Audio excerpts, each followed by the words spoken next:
On today's episode of Anime Afterthought, Black Clover episode 140, A Favor for Julius. Now, while the last several episodes seems to be primarily focused on a particular one or two characters, this one seems like a mishmash, especially based on the preview. We know for a fact that we're going to be dealing with Julius, and in turn, most likely his mushroom-headed assistant Marks. Then we have Nozel, Guigolion, Asta, Noel, and fuck me, man, I even saw Sally in there, not to mention Magna right at the very end. So, I mean, we have the new chibi Julius dressed up as Oliver Twist, so you kind of have to figure he's up to his old tricks again. But with no real premise established in the preview, I'm really excited to see what's gonna happen. So without further ado, let's jump right in. Fucking called it. You know, ever since, he thought he died and he was kind of responsible being taken over by an elf, Mark's been really overprotective. And like I said, that makes sense. Yeah, especially dealing with the fact that the Spade King and the Devils are on the move, so I guess, yeah, this is the last time we're supposed to see this. I think 141 is the new opening by the K-pop group. What was it, Tomorrow X Together? Oh, I actually got some training going on now. About to say, we know what you can do. There we go, Sea Dragon's Roar. Nice! Split the fucker in half. Oh, slime. Wow, Sally's getting showcased this early? Oh, so this must be the favor that Julius asked for.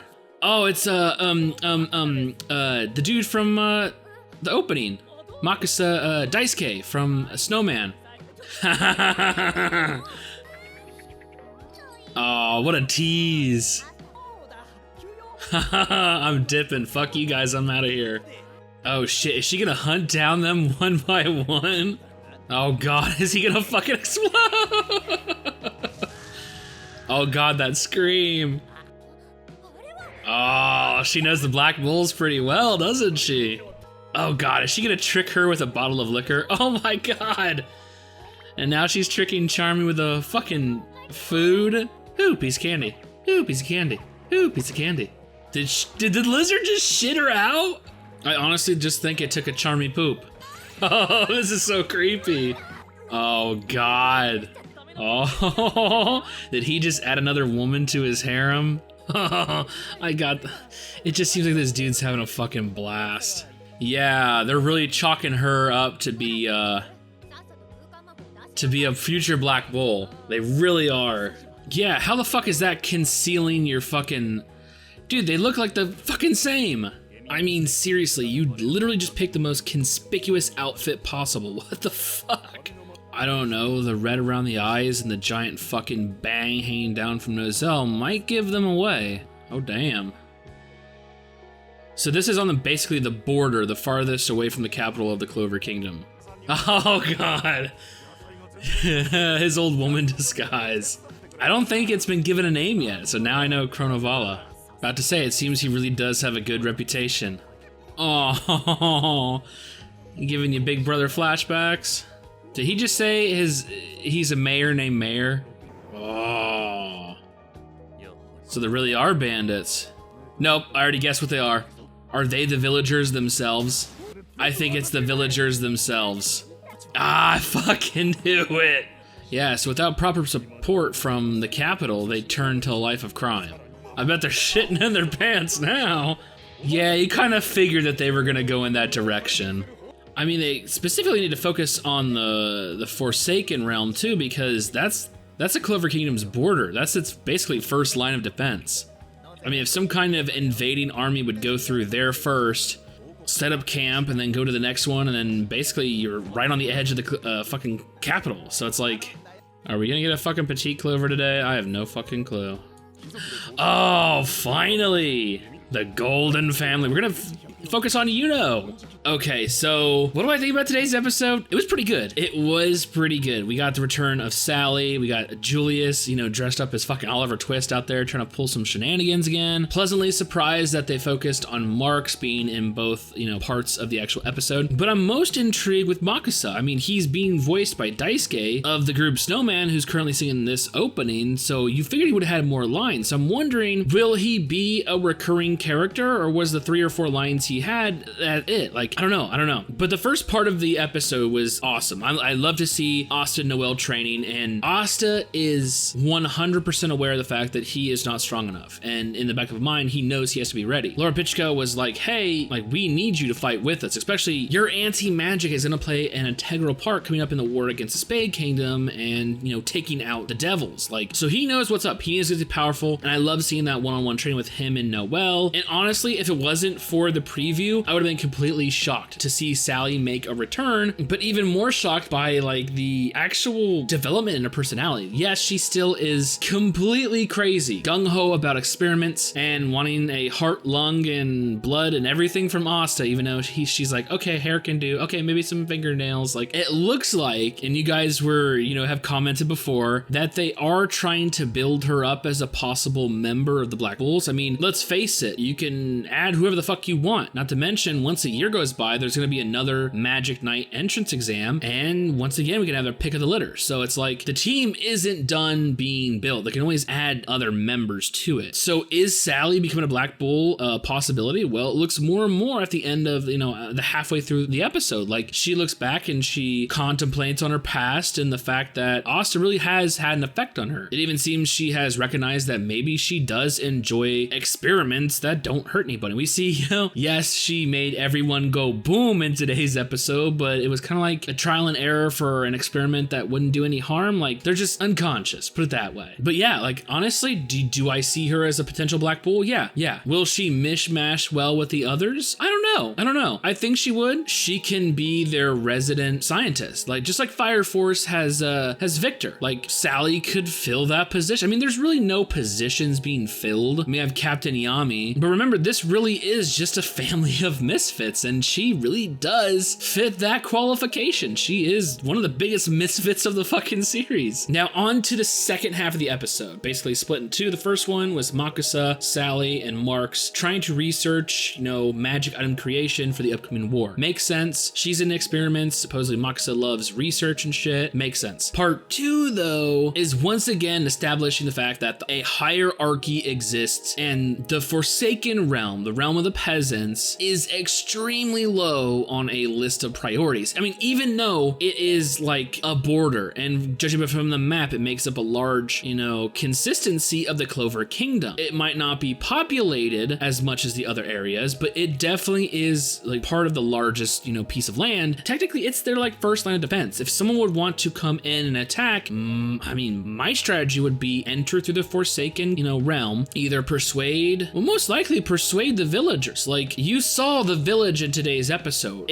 After the aftermath of the war of the elves, like, there was nothing left. So if someone came in, offered them, you know, food, housing, you know, clothes, water, like everything they needed, necessities, I mean, they might turn their allegiance to them. Like, it's an easy way to win people over, is just, you know, offering them the shit they fucking need to survive. And if you look about it, it's true. I mean, look at the fucking Clover capital. It's basically rebuilt 100%. Like, we're talking probably, I don't know, 1,000,000 times more money to rebuild that than one fucking small village. So they could have completely changed the infrastructure of the Forsaken Realm and even the next fucking area, but they wanted to focus on where the nobles and the royalty live. Like, that was their primary focus. Like I said, it's establishing that hierarchy, that the peasants are literally on the bottom rung, all because they have no fucking mana. They have supposedly nothing to offer. But I do like the fact that Julius took notice of this. He's like, you know, even in his chibi state, you know, lacking of mana and magic and just a mere imitation of his former self, like, he's just a shadow. It seems he was well aware, like, reading these report, that maybe the worst has come, that the neglectful nature of the Clover capital has made one of these villages turn to a life of crime, and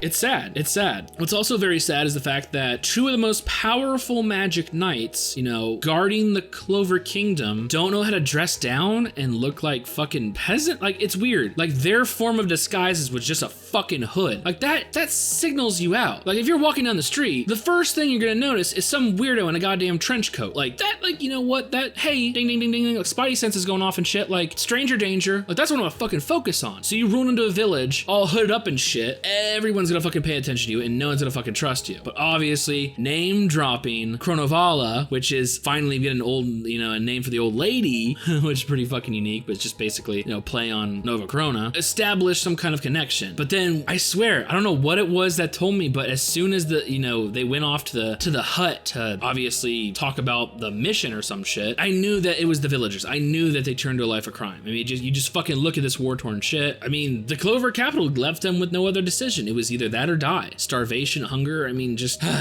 But luckily, we had Fuegoleon and Nozel there. We had the more forgiving, paternal nature of Fuegoleon. Hey, you know what? From now on, we'll rebuild this. I'll also send troops to other, villagers and villages and help them out and shit. Like, we need to repair not just the fucking capital. But then we also had Nozel there, which is a little bit more stern. You have committed a crime and you need to atone for your actions. So work towards that. I mean, it's the right thing to do. I mean, you were let down by your government, so you turn to survival. I mean, that's what it basically was. Overall, I enjoyed today's episodes. I really, really did. Once again, I mean, the first half was pretty cool. I love how they included all the characters at this point. The return of Sally, the inclusion of Makusa, even though it was very brief. I mean, if you're gonna have voice talent like that, I really wish he had a couple more lines, but is he gonna be brought back into the mix? I mean, we established that he and Sally are working towards some, magic items, especially dealing with the upcoming war with the spade and the devils and shit. Like, hopefully he does make a return. I mean, I'd hate for you to introduce a character using a pretty good voice actor just to bloop, delete him. So obviously I want to make that, but and the whole focus of that is, will they, won't they include Sally into the Black Bulls? Like, that is a strong possibility, and it's becoming stronger with this episode. Like, they've established, this is a family of misfits. She is a super misfit. Honestly, maybe Sally can find a home with the Black Bulls. Part 2, once again, I said it was awesome. It established once again that there is a hierarchy of discrimination based on mana, and this is just the aftermath of the capital's, neglection. Like, they completely forgot about the Forsaken Realm, and this is what happens. Imagine another country coming in. It wouldn't take too much to, sway these villagers. Like, hey, we will offer you everything you need, just when it comes to it, we'll need you to fight with us, or at least don't get in our way. Like, if we plan on to, make encampment for us upcoming siege or something. It looks like the Clover Kingdom might be its own downfall. Like, the Clover Kingdom is its weakest link, but it's also its greatest strength. It's weird. I mean, base comes down to the nobility and the royals, but we see that some of the royals, especially the more powerful ones, actually are in the Magic Knights trying to make a difference when it comes to the Clover Kingdom. So it's like weird. It's weird. But I have to say, I'm super excited about next week's episode. Not only is 141 the debut of the new opening, but judging by the preview, we finally get to focus on the Golden Dawn once again. Now remember, they're dealing with the aftermath where, what was it, like 95% of the company turned into fucking elves. Like, they were possessed. So it's like, they got to deal with that internal conflict, but they also have to deal with the fact that they need to get more powerful. They too are part of the Clover Kingdom. And the upcoming war, I mean, it's gonna take every Magic Knight to fight, so they're gonna have to get powerful too. And it looks like we're gonna focus on Yuno. Like, we haven't seen him in a fucking age, man. Like, my God, I haven't seen him fucking forever. How the fuck is this motherfucker gonna train? Like, oh, I want to see Sylph. I want to see what's up with Captain Vengeance and how he's been dealing with, the aftermath of basically, betraying the entire fucking Clover Kingdom. Basically allowing Patri to take over and basically kill Julius. Like, I don't know. I'm excited. I'm fucking excited. New opening, Golden Dawn, boy howdy. So with all that being said, and next week looking just fucking straight killer, I honestly cannot wait for future episodes.